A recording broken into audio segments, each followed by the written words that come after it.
తాడేపల్లిలో సంక్రాంతి వేడుకల్లో సీఎం జగన్ పాల్గొంటున్నారు. ఇప్పుడు లైవ్ చూద్దాం. మన సంస్కృతిని సంప్రదాయాన్ని తలపించే విధంగా జరుపుకుంటూ వస్తున్నాము. ఇక్కడికి రాలేని వాళ్ళు, జగనన్నను అభిమానించే ప్రతి వ్యక్తి కూడా మీ ఇంట్లోనే మీ టీవీల ద్వారా లైవ్లో జగన్మోహన్ రెడ్డి గారు అలాగే వారి సతీమణి భారతమ్మ గార్ల విషెస్ని మీరు అందుకోవచ్చు. ఈనాటి కార్యక్రమాన్ని అంతా కూడా మీరు తిలకించవచ్చు. ముఖ్యమంత్రి వర్యులు పద్మావతి అలమేల్మంగ సమేతంగా వెంకటనాథుడు కొలువై ఉన్న ఈ ప్రాంగణంలో ప్రతి అంశాన్ని కూడా పరిశీలిస్తూ వస్తున్నారు. ఈనాటి కార్యక్రమానికి విచ్చేసినటువంటి కవులు, రచయితలు, గాయకులందరినీ కూడా పేరు పేరున వారు పలకరిస్తూ వస్తున్నారు.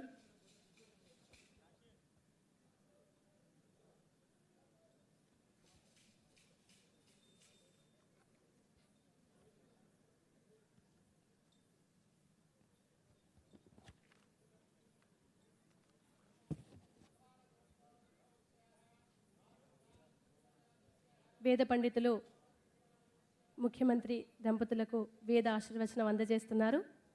ఆ విజువల్స్ మనం లైవ్లో చూడొచ్చు.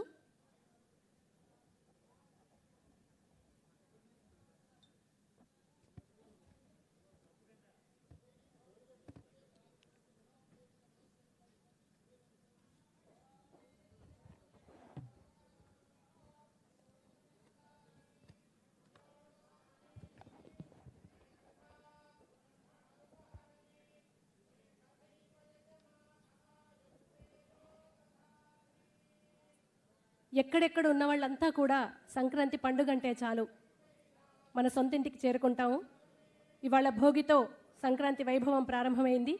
భోగాలనిచ్చే భోగి పండుగ, పాతనంతా వదిలేసి కొత్తగా జీవితాన్ని ప్రారంభించమనే గొప్ప సందేశాన్ని అందించే ఈ భోగి పండుగ నిత్య నూతనంగా మానవ జీవనం కొనసాగాలని మనకు తెలియజేసే ఒక పండుగ. ఈనాడు భోగి మంటలు, పాత వస్తువులన్నీ వేస్తూ ఉంటాం. చేదు జ్ఞాపకాలని, బాధల్ని కూడా వదిలేసి మనిషి ఎప్పుడూ కూడా నిత్య నూతనంగా జీవితాన్ని ప్రారంభించాలని ఆ సందేశాన్ని ఆచరణలో పెట్టుకుంటూ రేపటి సంక్రాంతిలోకి మనం అడుగుపెట్టనున్నాము. ఈనాడు భోగి, రేపు సంక్రాంతి, మరుసటి రోజు కనుమతో ఆంధ్ర రాష్ట్రమంతా కూడా పల్లెలు, పట్టణాలు అన్నీ కూడా సంక్రాంతి శోభతో కళకళలాడిపోతున్నాయి ఈనాటి ప్రాంగణంలాగే.